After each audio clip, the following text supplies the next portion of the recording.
Well, you mentioned something kind of interesting where you're comparing a 3 centimeter tumor to a 7 centimeter tumor, and 400 gray might not be enough.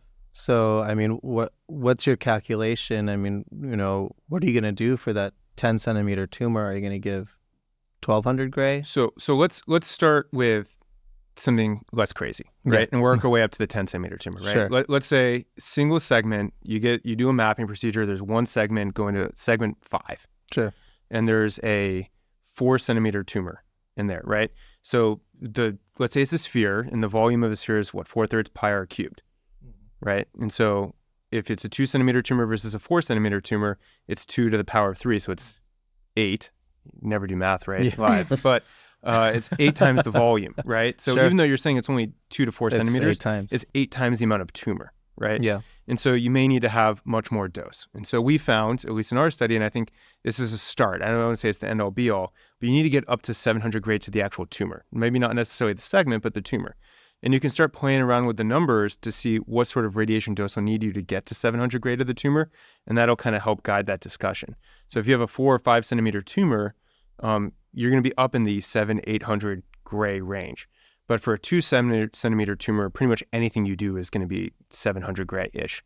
But that to wasn't the tumor. That wasn't just 700 gray to the tumor, it was 700 gray to the coldest area of the tumor, right? Correct. And so I think we're going to talk about voxel-based dosimetry in a second. But before we dive down that road, which I think is going to take us on a roller coaster, I want to see how you guys would dose this. I think let's apply that simple rad-seg dosimetry concept. We have a 60-year-old hep C and alcoholic cirrhotic, 3.9 centimeter mass in segment 5. I assume most of you would approach this as a rad-seg, correct? Correct.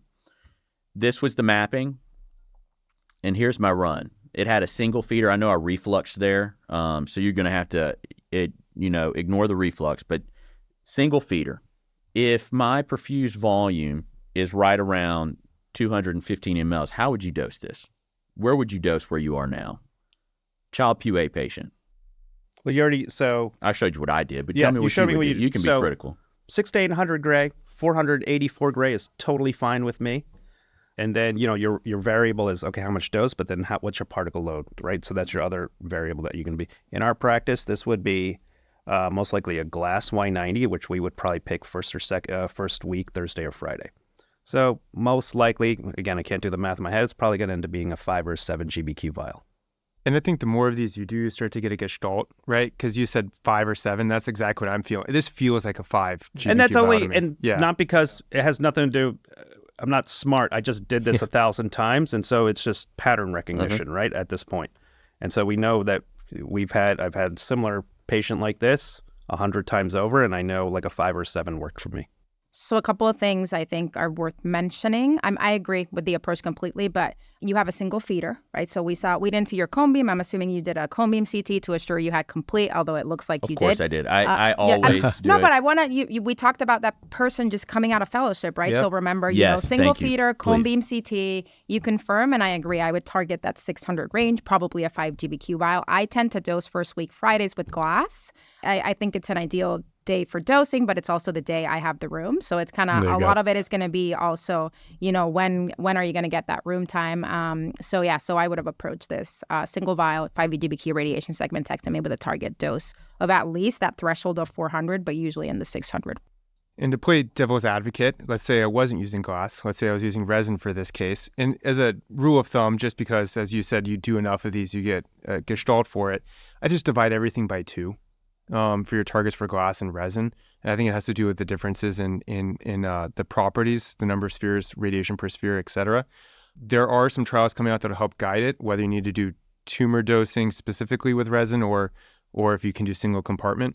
But, I think dividing by 2, so 250 gray MERD would not be unreasonable with resin. So just out of curiosity, where did you come up with that? Just based on your own experience? Yeah, exactly. And the prospective evidence we have, there's a single-arm study that looked at dose to tumor with resin microspheres, and they showed a huge increase in survival and disease control, getting above 250 gray to the tumor, greater than 330 gray to the tumor if you can. And the more of these that you do, you start to realize that that's kind of like the MERD target you get into with that range. I can ask you a quick question. So you're going to order a resin vial. What kind of resin vial would you order? Would it be Flex 3, Flex 5? Yeah, so for single artery like this, you want to have as few spheres as you can. So, obviously that's a moving target as well as more and more get onto the, the market. But Flex 3, Flex 4, I think would be. You would try to use hotter spheres. Hotter spheres, as few number of them as I can. As someone who's hung their hat on this hotter spheres thing for quite some time, I was just trying to get my hotter spheres plug out there. I think the challenge, though, with coming out with these dose thresholds for resin is that we're basing at least the 400 gray threshold on RadPath, and not only just on RadPath, but on getting a complete response at 4 years, 5 years, 6 years. And we don't have that for resin, right? So most of the papers looking at radiation segmentectomy for resin are looking at 3 months, maybe 6 months. And so there's still a lot of work to be done because I don't care what the 3-month results are. It's irrelevant at 3 months, right? We're not trying to tell patients that, okay, we're treating you in November and in January you're going to have a CR. Like, that's useless because you can do that with a bland embolization. What we want to say is that we're treating you in November 2024 and in 2027, it's still going to be dead. So I'm hoping that there is data that comes out to show this prolonged response with whatever dose thresholds they use for resin, because right now it's not there. So that single arm trial I mentioned last month, they actually released the longer term follow-up at 30 months. And so we have 30-month data now. So it's not quite the 5 Still years not 5 you're looking years. for. Still not 5 but years. it's not 6 months. Yeah. That's Yeah. 6 months. Well, Okay, yeah. fair enough. They're I think working on it. I think it's important to really understand the impact of legacy. Legacy wasn't just about 400 equals CPN, which we got that from the side paper. But what was important, what put legacy on the BCLC map, was the durability of the response. It was that 5 year, and I like to highlight that every time we talk about legacy, and I make sure that because CPN is great, and that was in that subset, but it was the durability of response, which also probably does equate to CPN to some degree because nothing's coming back at 5 years. We could likely assume it's dead, but I think that shows the impact of how you guys did, and you also were publishing legacy data. You were talking about patients that you were treating in 2014 and 2017. Yeah. So it's 10 years. Yes, this is a decade ago. Y'all were pushing the envelope, pushing the bar for us to be able to rise to where we are now. The other thing to keep in mind, Tyler, is that, that with that duration of response, and that the legacy paper had a lot of explants, we are now starting to move into an era of, when we talk, the explants were done from transplants. We're starting to move to an era of maybe these patients don't even need a transplant anymore.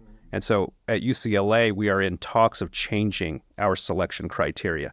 A patient like this, if they get a radiation segmentectomy or a successful thermal ablation, will likely no longer be listed for a liver transplant because this is considered on the same level as surgical resection. So now what's important for us as treating physicians, it's exactly what you referred to, that durability of response, right? We want to try to get this patient a permanent, complete, forever kill of that tumor because they may never get a liver transplant now with the supply and demand issues that there are with organs.